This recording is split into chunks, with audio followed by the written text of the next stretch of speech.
தெய்வத்தால் ஆகாதே எனும் முயற்சிதன் மெய்வர்த்த கூலி தரும். தமிழக வெற்றி கழகத்தின் எங்களுடைய பொதுச் செயலாளர் மதிப்பிற்குரிய அண்ணன் மாண்புமிகு அமைச்சர் அண்ணன் ஆனந்தன் அவர்களே, அனைத்து அமைச்சர் பெருமக்களே, இன்றைய நிகழ்வின் முக்கிய சகோதரர்களாக இருக்கக்கூடிய சகோதரர் புதுக்கோட்டை சகோதரர் விஜயபாஸ்கர் அவர்களே, சகோதரர் கரூர் மாவட்டத்தின் எங்களுடைய சகோதரர் எம்ஆர் விஜயபாஸ்கர் அவர்களே,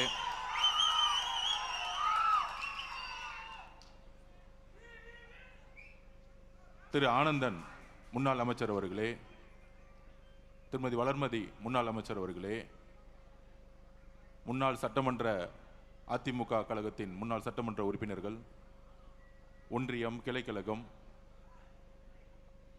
முன்னாள் எம்பிக்கள், மாவட்ட செயலாளர்கள் எல்லோருக்கும் என்னுடைய வணக்கத்தை தெரிவித்து, இங்க இருக்கக்கூடிய இளைஞர்கள்லாம் பார்க்கும்போது இந்த ஜல்லிக்கட்டில் புதுக்கோட்டையில் ஜல்லிக்கட்டு நடக்கும் போது எப்படி இருப்பாங்களோ அந்த மாதிரி ஒரு இளைஞர் பட்டாளத்துடன்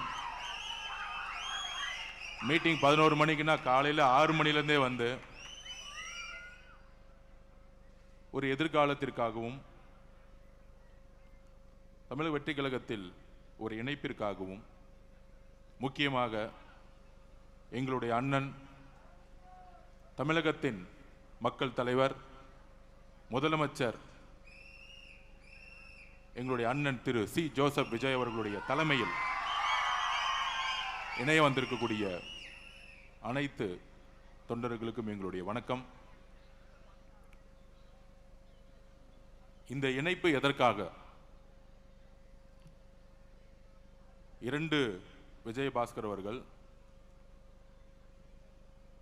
தமிழ்நாடு அரசியல் 2026க்கு முன்பு 2026க்கு பின்பு, முன்பு 1967 தேர்தலுக்கு முன்பு தேர்தலுக்கு பின்பு, 1977 தேர்தலுக்கு பின்பு தேர்தலுக்கு முன்பு தேர்தலுக்கு பின்பு, அப்படியான அரசியல் சூழ்நிலை 50 வருடங்கள் கழித்து 2026 இப்போ சொன்னாங்களே இங்கே வந்திருக்கக்கூடிய விஜயபாஸ்கர் ஸ்கொயர்னு சொன்னாங்க. ஆனால் தமிழ்நாட்டில் தேர்தலுக்கு பின்பு விஜய்ங்கிற ஒரு முழக்கம் தமிழ்நாடு முழுவதும் மட்டுமல்ல உலகம் முழுவதும் ஒலித்திட்டு இருக்கு இன்னைக்கு வரைக்கும். அதனால எங்களுடைய தலைவருடைய பெயரில் உங்களுடைய பெயர் ஆரம்பிக்குது. உங்களுடைய எதிர்காலம் இங்கே பிரகாசமாக இருக்கும். அதற்கான உறுதி எங்களுடைய தலைவரிடம் இருக்கிறது, எங்களிடம் இருக்கிறது. இணைந்து பணி செய்வோம். இணைந்து என்ன மாதிரியான பணி செய்ய வேண்டும், என்ன மாதிரியான அரசியலை 2026க்கு அப்புறம் எங்களுடைய தலைவர் எங்களுடைய முதல்வர் உருவாக்கி இருக்கிறார். எல்லோருக்கும் தெரியும், பண அரசியலை 75 வருஷ பண அரசியலை தூக்கி எறிஞ்சது தமிழக வெற்றி கழகம். மத அரசியலை தூக்கி எறிந்திருக்கிறது, ஜாதி அரசியலை தூக்கி எறிஞ்சிருக்கு தமிழக வெற்றி கழகம் இந்த தேர்தலுக்கு பின்பு. ஆனால் 2026க்கு பின்பு என்ன மாதிரி அரசியல் சூழ்நிலை, அரசியல் விமர்சகர்கள் என்கின்ற போர்வையில் பேசிட்டு இருப்பாங்க. அதிமுக இருக்கக்கூடிய எம்எல்ஏக்கள், முன்னாள் சட்டமன்ற உறுப்பினர்கள், நாடாளுமன்ற உறுப்பினர்கள், மாவட்ட செயலாளர்கள், முன்னாள் அமைச்சர்கள் எல்லாம் சேர்றாங்க. எம்எல்ஏக்கள் சேரும்போது அது குதிரை பேரும். நாங்கள் எம்எல்ஏக்கள் வரும்போது சொன்னோம், ஒட்டுமொத்த அதிமுகவுடைய 90% நிர்வாகிகள் தொண்டர்கள் தமிழக வெற்றி கழகத்தில் இணைய போகிறார்கள். ஏன் இணைய போகிறார்கள்? அதற்கான மெசேஜும் 30 நாளுக்கு முன்னாடி சொன்னோம். 2026 தேர்தலுக்கு பின்பு தமிழக வெற்றி கழகம் 108 தொகுதி நிற்கும் பொழுது நேற்று கூட்டணி கட்சியோடைய மீட்டிங்லாம் நடந்துட்டு இருந்துச்சு. அப்போ அங்கே வந்த அனைத்து தலைவர்களும், காங்கிரஸோட தலைவர்கள், நேற்று காலையில் வந்த கம்யூனிஸ்ட் தோழர்கள், மதிமுகவோட தலைவர், விசிகேவுடைய தலைவர், இந்திய கம்யூனிஸ்ட் ஐஎம்ஓட தலைவர்கள் சொன்ன ஒரு வார்த்தை,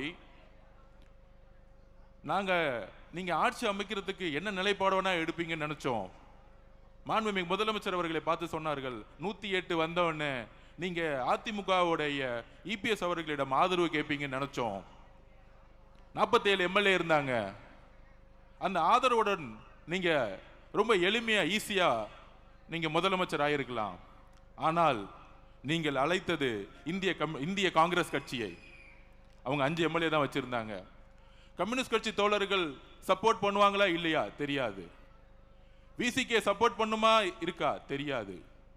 60 வருஷம் உறவு இருக்கக்கூடிய ஐஎம்எல் சப்போர்ட் பண்ணுமா இருக்குமா தெரியாது. ஆனால் நீங்கள் காங்கிரஸை அழைத்த பொழுது நாங்கள் நம்பினோம், நீங்கள் மதசார்பற்ற கொள்கையிலும் சமூக நீதி கொள்கையிலும் உறுதியாக இருக்கிறது என்பதை நாங்கள் நம்பினோங்கிறது எல்லா தலைவர்களும் சொன்னார்கள். அப்ப எங்களுடைய தலைவர், தமிழக வெற்றி கழகம், எம்எல்ஏக்கள் தேவைப்பட்டாலும் காங்கிரஸோடைய 5 எம்எல்ஏக்களுடன், கம்யூனிஸ்ட் தோழர்களுடன், விசிகே தோழர்களுடன், ஐஎம்எல் தோழர்களுடன் ஆட்சி அமைக்கிறதுக்கு கடைசி நாள் வரைக்கும் போராடினோம். ஆனால் ஏன் அதிமுகவுடைய திரு இபிஎஸ் பழனிசாமி நாங்கள் ஆதரவு கேட்கவில்லை? It's a political strategy. என்ன பொலிட்டிக்கல் ஸ்ட்ராட்டஜி அது? தேர்தலுடைய ரிசல்ட் வந்துட்டு இருக்க நேரத்தில் ஒரு 7-8 மணிக்கெல்லாம் தகவல் வந்து 108 110 நிக்கிறோம். சரியாக நைட்டு 10 மணிலிருந்து திரு மு.க. ஸ்டாலின் அவர்களும் திரு உதயநிதி அவர்களும் அதிமுகவுடைய இபிஎஸ் பழனிசாமி அவர்களும் அவருடைய மகன் மிதுன் அவர்களும் பாஷ்யம் கன்ஸ்ட்ரக்ஷன் கம்பெனியுடைய ஓனர் அவர்களும் எல்லோரும் ஒன்று சேர்ந்து திமுகவும் அதிமுகவும் சேர்ந்து ஆட்சியை அமைக்க பேச்சுவார்த்தை நடத்த ஆரம்பிச்சிட்டாங்க. அதிமுகவுடைய நிறுவனர் யார்? புரட்சி தலைவர் அவர்கள் எதற்காக கட்சியை உருவாக்கினார்? அண்ணன் செங்கோட்டையன் அண்ணன் வந்தார்களே இங்க, புரட்சி தலைவருடைய அமைச்சரவையில் பங்கு பெற்றவர். அதுக்கப்புறம் புரட்சி தலைவி அம்மா அவர்கள் அதிமுகவை வழிநடத்திய பொழுது எதற்காக என்ன சொல்லி வழிநடத்தினார்கள்? இந்த திமுக தீய சக்தி குடும்பம் ஊழலுக்காக உருவாக்கப்பட்டது. இந்த தீய சக்தி எதற்கு அதிமுகவை உருவாக்கியது புரட்சி தலைவர் எம்ஜிஆர் அவர்கள். அதை வழிநடத்தியவர்கள் புரட்சி தலைவி அம்மா அவர்கள். புரட்சி தலைவர் அவர்களுக்கு என்ன நேர்ந்தது? புரட்சி தலைவி அவர்களுக்கு என்ன நேர்ந்தது? சட்டமன்றத்தில் மரபை பத்தி பேசுறாங்க. புரட்சி தலைவி அவர்களை சேலையோ ஜெயிச்சு முடிச்ச உடனே அங்க ஒரு குடும்ப கட்சி, இப்பொழுது இபிஎஸ் அவர்களும் தன்னுடைய மகனும் மட்டும்தான் கட்சி நடத்திட்டு இருக்காங்க, வேற யாரும் இல்லை. இப்ப இன்றைக்கு 2 சகோதரர்கள் விஜயபாஸ்கரன் சேர்ந்த பிறகு 60% அதிமுக இணைந்து விட்டது. 30% தான் இருக்கு, இன்னும் 30% தான் இருக்கு. அப்ப பொதுமக்களுக்கு வெளிப்படைத்தன்மை நம்ம பேசணும். எதுக்கு இந்த பொலிட்டிக்கல் ஸ்ட்ராட்டஜி எடுக்கிறோம்? எதிர்காலம் அல்ல, உடன்படிக்கை ஏற்பட்டு விட்டது. இன்னும் அறிவிப்பு மட்டும்தான் இல்ல. திரு மு.க. ஸ்டாலின் அவர்களும் தலைவர், அதிமுகவோட பொதுச் செயலாளர் கூடிய விரைவில் கூட்டணி அறிவிக்க போறாங்க. ஒன்னு உள்ளாட்சி தேர்தல் அப்ப இருக்கும், இல்லைன்னா லோக்சபா தேர்தல் இருக்கும், மக்களவை தேர்தல் இருக்க போகுது. அப்ப இவங்க 2 பேரும் சேரும் பொழுது டெல்லியோடைய சப்போர்ட்டும் பிஜேபியோட சப்போர்ட்டும் சேர்ந்துக்கிட்டு ஒரு அரசியல் சூழ்நிலையை தவறா தமிழ்நாட்டில் உருவாக்கிடக்கூடாது. அப்படி சேரும் பொழுது ஒட்டுமொத்த அதிமுக நிர்வாகிகள் ஆல்ரெடி இங்க மூவ் ஆயிட்டாங்க, தமிழ் வெற்றி கழகத்துக்கு மூவ் ஆயிடுவாங்க அந்த முடிவு எடுக்க போது முன்னாடியே. அப்ப நாளைக்கு அதிமுக வெறும் பேப்பர் லெவல்ல இருக்கும். அப்ப இபிஎஸ் அவர்களும் திரு மு.க. ஸ்டாலின் சேரும் பொழுது ஒவ்வொரு மாவட்டத்திலும் திரு இபிஎஸ் அவருடைய அதிமுக வேலை செய்யறதுக்கு ஒரு நிர்வாகி இருக்க மாட்டாங்க, ஒரே ஒரு நிர்வாகி இருக்க மாட்டாங்க. அவருடைய மகனும் திரு இபிஎஸ் பழனிசாமி அவர்கள் மட்டும்தான் கட்சியில் இருப்பாங்க. இன்னொரு 5 பேர் இருப்பாங்க, அவங்களுக்கு தேர்தல் வேலை செய்யவே தெரியாது, அவங்களை விட்டுருவோம். இப்பயே தீர்மானம் போடுறாங்களாம், திரு மிதுன் அவர்கள் கட்சியை வழி நடத்தணும், இளைஞர் அணி தலைவர் ஆகணும். அதுல அவர் சொல்றாரு, அன்னைக்கு பேட்டி எடுக்கும்போது சொல்றாரு இபிஎஸ் அவர்கள், என்னுடைய மகன் ஒன்லி உறுப்பினர் தான், அரசியல் ஆசைலன்னா எதுக்கு நீங்க உறுப்பினரா வச்சுக்கிறீங்க? எதுக்கு தெரியுமா? திரு உதயநிதி அவர் சொன்னாருங்களே, என் மகன் 25 வருஷமா உறுப்பினரா இருந்தாரு, அதனால டக்கு நான் இளைஞர் தலைவர் ஆகிட்டேன், அதனால சட்டமன்ற உறுப்பினர் ஆகிட்டேன், அதனால துணை முதலமைச்சர் ஆகிட்டேன். இதே கதை தான் அடுத்து இபிஎஸ் அவர்கள் ஃபாலோ பண்ண போறாங்க. இதை தெரிஞ்சுக்கிட்டாங்க எல்லா மாவட்ட செயலாளர்களும் எல்லா முன்னாள் அமைச்சர்களும் நல்லா தெரிஞ்சுக்கிட்டாங்க. இது குற்றச்சாட்டு அல்ல. 2 பேரும் சேரணும்னு சொன்னது யார் தெரியுமா? மார்க்சிஸ்ட் கம்யூனிஸ்டுடைய அகில இந்திய தலைவர் திரு பேபி அவர்கள் சொன்னார். நாங்கள் ஏன் தமிழக வெற்றி கழகத்திற்கு ஆதரவு கொடுக்கிறோம்னா, அதிமுகவும் திமுகவும் பிஜேபியும் சேர்ந்து ஆட்சி அமைக்க போது அதனால நாங்கள் எதுக்குறோம்னு சொன்னார். திரு சண்முகம் அவர்கள் மார்க்சிஸ்ட் கம்யூனிஸ்டுடைய தலைவர் தமிழ்நாட்டில் அவர் சொன்னார், திமுகவும் அதிமுகவும் பிஜேபியும் சேர்ந்து ஒரு புடலங்கா கூட்டணி உருவாக்குவீங்க, அதுக்கு நாங்கள் சப்போர்ட் பண்ணுவோமா? இது சொன்னது யாரு? தமிழக வெற்றி கழகமா? இல்லை. 10 வருஷமா திமுக கூட்டணியில் இருந்த கம்யூனிஸ்ட் தோழர்கள்.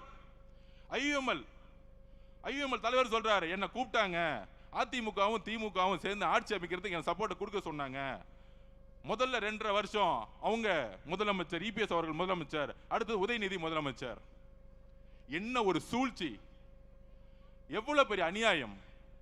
இதை எதிர்க்கிறதுக்கு ஒட்டுமொத்த அதிமுக தொண்டர்களும் குரல் கொடுத்தாங்க. ஒட்டுமொத்த அதிமுக 47 எம்எல்ஏ 20 எம்எல்ஏ 25 எம்எல்ஏ அப்பயே குரல் கொடுத்தாங்க, திமுக சேரக்கூடாது. சொன்னது கம்யூனிஸ்ட் மட்டும் கிடையாது, சொன்னது ஐஎம்எல் மட்டும் கிடையாது, உண்மையான மக்கள் தலைவருடைய விசுவாசிகளா இருக்கக்கூடிய அண்ணன் விஜயபாஸ்கர் அவர்களும், கரூர் விஜயபாஸ்கர் அவர்களும், அண்ணன் சிவி சண்முகம் அண்ணன் அவர்களும் எல்லோரும் இணைந்து திமுகவுடன் சேரக்கூடாதுன்னு சொன்னாங்க. ஆனால் அவங்களை பதவி விட்டு நீக்கிறதுக்கு எப்படி அண்ணன் செங்கோட்டை அண்ணன் பதவிக்கு நீக்கணும்னு நினைச்சாரோ, கடைசியில் அவங்க 2 பேரும் அப்பாவும் மகன் மட்டும்தான் இருக்க போறாங்க. இங்க ஒரு அப்பா மகன், அங்க ஒரு அப்பா மகன், 2 பேர் 4 பேர் முடிச்சிடலாம். தலைவர் சொன்ன மாதிரி சட்டமன்றத்தில் 4 பேர் முடிஞ்சிருவாங்க. அப்ப இயற்கையாகவே குரல் கொடுத்தது உள்ள இருந்துட்டு அதிமுக குரல் கொடுத்தது ஒரு 20-25 எம்எல்ஏ. அக்கா வந்திருக்காங்களே மதுராந்தகத்தோட எம்எல்ஏ, ஒரு 4 பேர் ரிசைட் பண்ணாங்க, எல்லாரும் சேர்ந்து குரல் கொடுத்தாங்க. அந்த குரல் கொடுத்ததுடைய வெளிப்பாடு அப்பையும் அதிமுக பொதுச்சாளருடைய காதுல உழுவல. அதனாலதான் ரிசைன் பண்ணி தமிழக வெற்றி கழகத்தில் சேர்ந்தாங்க தைரியமா. 10 நாள் அவர் எம்எல்ஏ ரிசைன் பண்ண அதுக்கு ஒரு தைரியம் வேணும். அந்த தைரியம் எங்கிருந்து வந்துச்சுன்னா, புரட்சி தலைவி அம்மா கிட்ட நான் வளர்ந்தேன், எனக்கு பேர் வச்சதே புரட்சி தலைவர் தான், அம்மா புரட்சி தலைவர் தான் எனக்கு பேர் வச்சாங்க. மதுராங்கத்தோட எம்எல்ஏ நம்ம சகோதரி சொன்னாங்களே, புரட்சி தலைவர் தான் எனக்கு பேர் வச்சாங்க. எப்படி நான் திமுகவோட சேரும் போது நான் எப்படி அந்த கட்சியில் இருப்பேன்? தைரியமா கையை ரிசைன் பண்ணிட்டு வந்தாங்க. ஆனா நம்மள பார்த்து சொல்றாங்க குதிரை பேர் நடத்துறேன்னு. குதிரை பேர் நடத்துறது யாரு? எனக்கு கரூர் ரொம்ப முக்கியமான ஊர். ஒரு கணக்கு வழக்கு இருக்கு. அந்த கணக்கு வழக்க முடிக்காம விட மாட்டோம். இதே மண்டலத்தில் சொன்னோம், எங்க தலைவரை கை வச்சீங்கல்ல கரூர்ல, எங்க மக்களை கை வச்சீங்கல்ல ஸ்டாலின் அவர்களே, திரு உதயநிதி அவருடைய வாழ்க்கைக்காக எங்களுடைய மக்களை காவல்துறை மூலமா கொன்று குவிச்சீங்களா, அதற்கான பதில் ஒரு நேரத்தில் நடக்கும். சட்டம் தன்னுடைய கடமையை செய்யும். அப்ப கரூர்ல எந்த மாதிரி சூழ்ச்சியை உருவாக்கினார், அது கண்பட பார்த்தவர் நம்மளுடைய அண்ணன் விஜயபாஸ்கர் அண்ணன். எல்லா உண்மைகளும் வரும்.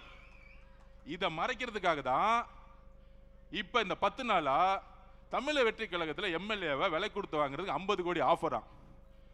போன் அடிச்ச உடனே போலீஸ்க்கு இன்ஃபார்ம் பண்ணிட்டார் நம்ம எம்எல்ஏ.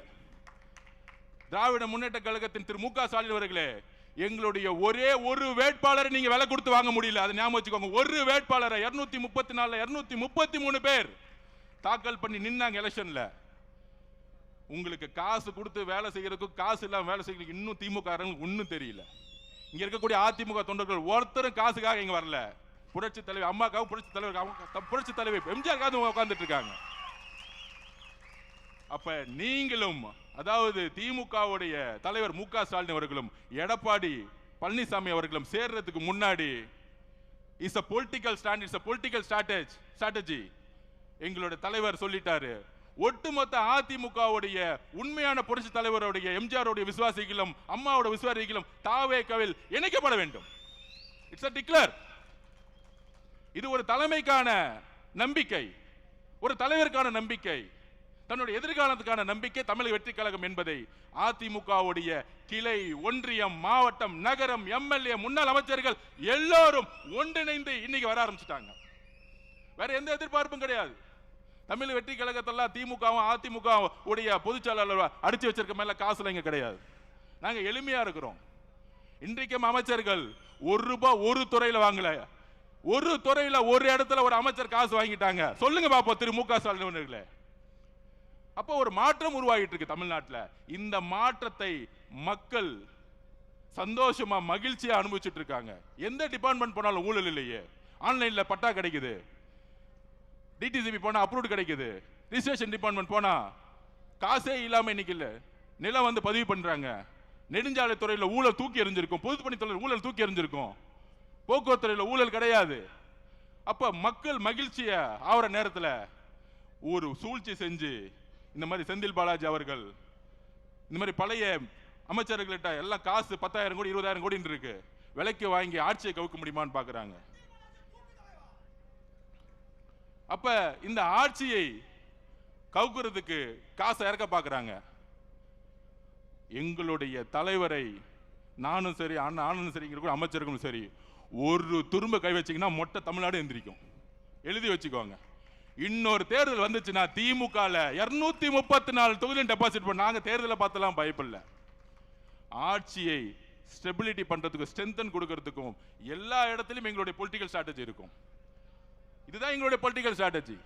திமுகவும் அதிமுகவும் பிஜேபியும் சேர்ந்து டிக்ளேர் பண்றதுக்கு முன்னாடி அதிமுகவுடைய ஒட்டுமொத்த நிர்வாகிகளும் ஒட்டுமொத்தமாக இணைவார்கள். இதுதான் பொலிட்டிக்கல் ஸ்ட்ராட்டஜி.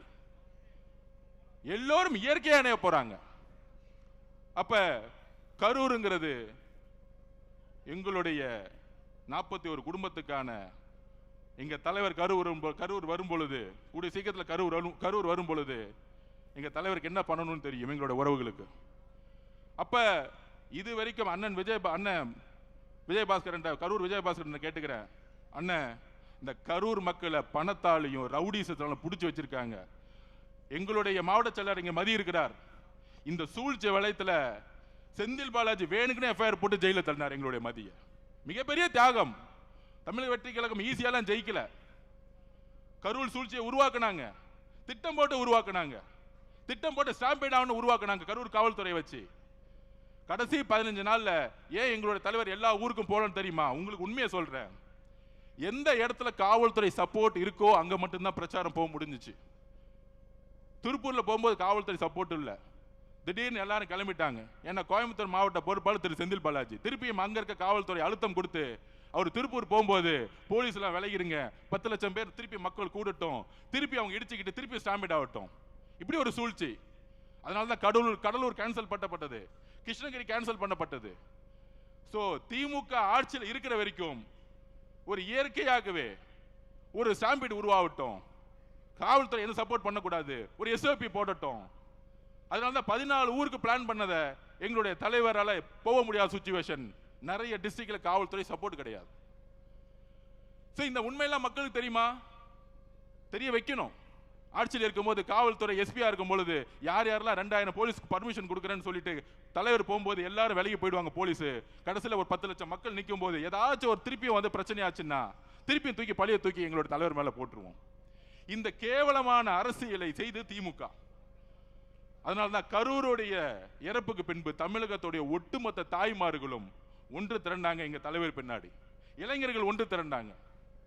கடைசியில அந்த கரூருடைய கண்ணீருடைய பாவத்துக்கு கொளத்தூர்ல திரு மு க ஸ்டாலின் அவர்கள் நீங்க தோத்தீங்க. நீங்க தோத்த பிறகு கண்ணீர் விட்டீங்களே, நீங்க தோத்த பிறகு கண்ணீர் விட்டீங்களே, அந்த கண்ணீர் கரூர் மக்களுடைய கண்ணீர் ஞாபகம் வச்சுக்கோங்க. அந்த பாவங்களை சும்மா விடாது, உங்க குடும்பத்துக்கு விடாது. நாங்க இன்னைக்கு சொல்றோம், இந்த திமுக அதிமுக தாவேகாவுடைய இணைப்புக்கு அப்புறம் உங்க குடும்பத்துல நீங்க தான் கடைசி முதலமைச்சர் திரு மு க ஸ்டாலின் அவர்களே. எழுதி வச்சுக்கோங்க, எழுதி வச்சுக்கோங்க. கிளம்பி லண்டன் போய் செட்டில் ஆக வேண்டியதான் உங்க குடும்பம். கிளம்புங்க, கொள்ளடிச்ச பணத்தோட கிளம்பிருங்க. நாங்க ஓபனா டிக்ளேர் பண்றோம், கரூருக்கு அப்புறம் எங்களுடைய பரம எதிரி நீங்க தான். அப்ப ஒட்டுமொத்த ஊழலையும் உருவாக்கிட்டு இன்றைக்கு நம்மளை பார்த்துட்டு சோபா மாடல் ஆட்சி, ஒவ்வொரு தொகுதிக்கு 50 கோடி செலவு பண்ணிட்டு இன்னைக்கு செந்தில் பாலாஜி வச்சுக்கிட்டு 50 கோடி கொடுத்து தாவேக்காவோட எம்எல்ஏ தூக்கலாமா, ஆட்சியை மாத்தலாமா? எல்லா திருட்டு வேலையும் பண்றது திமுக. ஆனா சும்மா உட்கார்ந்துகிட்டு தேவையில்லாத ஒரு பிரச்சாரத்தை உருவாக்கிட்டே இருப்பாங்க திமுக. இதுக்கு தமிழர்களுக்கு எல்லா ஸ்ட்ராட்டஜியும் தெரியும். எலெக்ஷன்ல எப்படி வின் பண்ணணும் எங்க தலைவருக்கு தெரியும், எப்ப பிரச்சாரம் பண்ணணும் தெரியும். சட்டசபையிலே சொன்னோம், 4 நாள் உட்கார்ந்துகிட்டு வாயத்தரங்க சிஎம் வாயத்தரங்க சிஎம் கருப்பு பேட்ச் கொண்டு வராங்க. 4வது நாள் தான் 4வது நாள் 30 நிமிஷம் பேசினார். ஒட்டுமொத்த தமிழ்நாடும் பிளாஸ்ட் முடிஞ்சிச்சு. அப்ப தமிழக அதிமுகவுடைய தொண்டர்கள், இங்க இருக்கக்கூடிய நிர்வாகிகளுக்கு ஒரு வேண்டுகோள், தமிழக வெற்றி கழகம் ஒரு குடும்பம் மாதிரி. இங்க இருக்கக்கூடிய மாவட்ட செயலர் மதி அவர்களா இருக்கட்டும், புதுக்கோட்டையில் இருக்கக்கூடிய பர்வேஷாவா இருக்கட்டும், எல்லோரும் இதுவரையும் கட்சி சண்டையோ கட்சி பாலிடிக்ஸோ ஒருத்தர் குறை சொல்லி வளர்றதோ கிடையவே கிடையாது. ஒரு குடும்பம் மாதிரி இருப்போம். நாங்க ஒவ்வொருத்தரையும் நாங்க என்கரேஜ் பண்ணுவோம். ரமேஷ் பேசுறாரா, நல்லா பேசுறப்பா, மேலவா. எங்க தலைவர் அப்படிதான். பேசி முடிச்ச உடனே அர்ஜுன் நீங்க நல்லா பேசுனீங்க அர்ஜுன் அப்படின்னு ஒரு தைரியமான தலைவர். அவ்வளோ ஒரு ஃப்ரீடம் இருக்கு இந்த கட்சியில. இங்க இருக்கக்கூடியவர்கள் எல்லோரும் அந்தந்த மாவட்டத்தில் இருக்கக்கூடிய நிர்வாகிகளோட ஒன்றிணையணும். இங்க சென்னையில மட்டும் ஒன்றிணைய கூடாது. மாவட்ட லெவல்ல ஒன்றியம், கிளை கழகம் எல்லாத்திலும் ஒன்றிணையணும். அதுக்கான பக்குவம் தமிழக வெற்றி கழகத்திற்கு உங்களுக்கும் இருக்கும். நமக்கான ஒரு குறிக்கோள், கனவு இருக்கு. ஆட்சிக்கு வந்துட்டோம். என்ன குறிக்கோள்? இதுதான் குறிக்கோள். திராவிட முன்னேற்ற கழகம் மொத்தமா கொள்ளை அடிச்சு இது வரைக்கும் மக்களுக்கு தண்ணி கொடுக்கல. குழாயில தண்ணி கிடையாது, சரியா கரண்ட் கிடையாது, சரியா ரோடு கிடையாது. அப்ப இந்த எளிமையான பணிகளை செய்யறதுக்கு நாங்க முயற்சி செஞ்சுட்டு இருக்கோம். இது எல்லாம் ஒரு ஊழலா மாத்தி கடைசி ஒரு 40 கோடி கொடுத்து மக்கள் அவங்களை ஜெயிக்க வைக்க முடியல, தூக்கி எறிஞ்சிட்டாங்க. அப்ப தமிழக வெற்றி கழகம் ஏன் பண அரசியல் விரும்ப மாட்டேங்குது? தமிழரோட நோக்கம் என்ன? திமுக ஆல்ரெடி 40 கோடி 30 கோடி கொடுத்து தோத்துட்டாங்க. அப்ப இங்க இருக்கக்கூடிய அமைச்சர்கள் எல்லோரும் முதலமைச்சருடைய வழியில் பணம் வச்சுட்டு என்ன பண்ண போறோம்? பணம் வச்சுதான் திமுக தோத்துட்டாங்களே. இன்னுமே நேர்மையான அரசியலை தலைவர் வழியில் செய்யணும். எல்லாரும் முடிவு பண்ண, தமிழக வெற்றி கழகத்தில் எல்லாரும் முடிவு பண்ணிட்டாங்க. சோ நம்மளுடைய தலைவர் வழியில் நேர்மையான அரசியலையும் மக்களுக்கான அரசியலையும் கொள்கைக்கான அரசியலையும் உருவாக்க வேண்டிய காலகட்டத்தில் தமிழக வெற்றி கழகம் இருக்கிறது. திராவிட முன்னேற்ற கழகம் கொள்கைக்கான அரசியலிருந்து வெளியே போயிட்டாங்க. திமுக தலைவர் சுத்தி யார் இருக்கா? திரு செந்தில் பாலாஜி, திரு வேலு, திரு நேரு. அவங்களுக்கு கொள்கை அரசியல் என்னன்னு தெரியாது, ஊழல் அரசியல் மட்டும்தான் தெரியும். திமுக கொள்கை அரசியல் வெளியே போயிட்டாங்க. அதிமுக இபிஎஸ் அவர்கள் கொள்கையினால என்னன்னே தெரியாது. அப்ப தமிழக வெற்றி கழகம் தான் தமிழ்நாட்டில் உண்மையான பெரியார் கொள்கைகளையும் புரட்சியாளர் அம்பேத்கர் கொள்கைகளையும் காமராஜர் கொள்கைகளையும் நடைமுறைப்படுத்த வேண்டிய ஒரு கட்சி இருக்கு. அதற்கு அரசியல் வெற்றி முக்கியம், தேர்தல் அரசியல் முக்கியம். அந்த தேர்தல் அரசியலுக்கு ஒவ்வொரு மாவட்டத்தில் இருக்கக்கூடிய நிர்வாகிகள், தேர்தல் அரசியல் தெரிந்த நிர்வாகிகள் ஒரு இணைப்பு தேவை. தமிழ்நாட்டை உருவாக்க ஒரு ஸ்ட்ராங்கான ஒரு கட்சி வேண்டும், அடித்தளத்தில் ஒரு கட்சி வேண்டும். அப்படிதான் இன்னைக்கு அதிமுகவுடைய இயற்கையாவே ஒட்டுமொத்த நிர்வாகிகள் தமிழக வெற்றி கழகத்தை நோக்கி மட்டும்தான் வந்துட்டு இருக்காங்க. திமுக பார்த்து போக மாட்டாங்க. அதனால நமக்கான குறிக்கோள் ஊழல்னா என்ன? மக்களுடைய பணத்தை சுரண்டாம உண்மையான ரோடு போடணும், உண்மையான பில்டிங் கட்டணும், நல்ல தண்ணி கொடுக்கணும், நல்ல கரண்ட் கொடுக்கணும். இன்னும் இது நடைமுறைப்படுத்தப்படல. இந்த குறிக்கோளோட நம்ம எல்லோரும் ஒன்றிணைவோம். கரூரை இந்த ரவுடி கூட்டத்திலிருந்து, அது பேர் என்ன சொல்லுவாங்க? Karur gang, Karur company. Karur company என்னெல்லாம் முடக்குறாங்க? மணல் வியாபாரம், அப்புறம் டூப்ளிகேட் சரக்கு, அப்புறம் பாரு, வேற என்ன பிசினஸ்? பாட்டிலுக்கு 10 ரூபா. ஒட்டுமொத்த காசையும் இபி டிபார்ட்மெண்ட்ல டிரான்ஸ்ஃபர் ஊழல், நிலக்கரி ஊழல், ஒட்டுமொத்த காசையும் 5000-10,000 கோடி வச்சுக்கிட்டு கரூரை ஒரு ரவுடி கண்ட்ரோல் வச்சிருக்காங்க. இதை முதல்ல ஃப்ரீ பண்ணி விட்டு மக்களை ஜனநாயக பூர்வமா வாழணும். எங்களுடைய குறிக்கோள் அந்தந்த தொழில் பண்றவங்க நிம்மதியா தொழில் பண்ணணும். இப்ப சினிமா தொழில் என்ன ஆச்சு பாருங்க. ரெட் ஜெயின் கம்பெனி ஏதாச்சும் படத்தை ரிலீஸ் பண்ணுதா? பண்ண முடியாது. இந்த 5 வருஷத்துல பண்ண சொல்லுங்க பாப்போம்.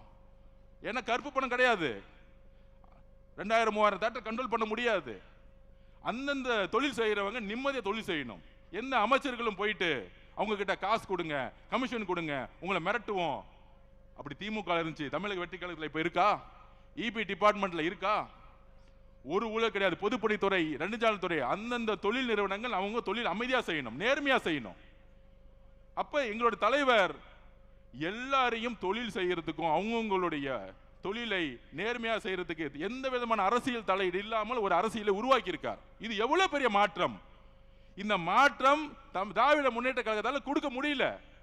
ஆனா தமிழக வெற்றி கழகத்தோட தலைவர் ஒரு ஊழல் இல்லாத ஆட்சியை நடைமுறைப்படுத்தி சாத்தியப்படுத்தி இருக்கிறார். சட்டமன்ற நிகழ்வை லைவ் பண்ணதே கிடையாது 50 வருஷத்துல. தைரியமான தலைவர் தான் லைவ் போடுவார். தைரியமான தலைவர் தான் லைவ் போடுவார். திராவிட முன்னேற்ற கழகம் ஆட்சியில் இருக்கும்போது லைவ் போட்டாங்களா? திரு மு க ஸ்டாலின் ஜனநாயகத்தை பத்தி பேசுவார், லைவ் போட்டாங்களா? பத்திரிகையாளர் பார்த்து கேட்கிறேன், லைவ் பண்ணாங்களா? ஏன்? எங்களுடைய தலைவர் அவர்களுக்கு முதலில் அவர் மீது நம்பிக்கை இருக்கு. அவர் மீது நம்பிக்கை வைக்கிறதா வெளிப்படைத்தன்மையோட இருப்பாங்க. அதனால அதிமுகவுடைய சகோதர சகோதரிகளே, உங்களை வரவேற்கிறோம். இது நம்மளுடைய குடும்பம். தமிழக வெற்றி கழகம் ஒரு கட்சி கிடையாது, இது ஒரு குடும்பம். எல்லாருக்குமான ஒரு எதிர்காலம் இங்கே உருவாக்கப்படும் என்கிறதை சொல்லி நம்மளுடைய கொள்கை வழியில் எப்பொழுதும் நடப்பணுங்கிற உங்களுடன் பகிர்ந்துகிறேன். தேங்க்யூ.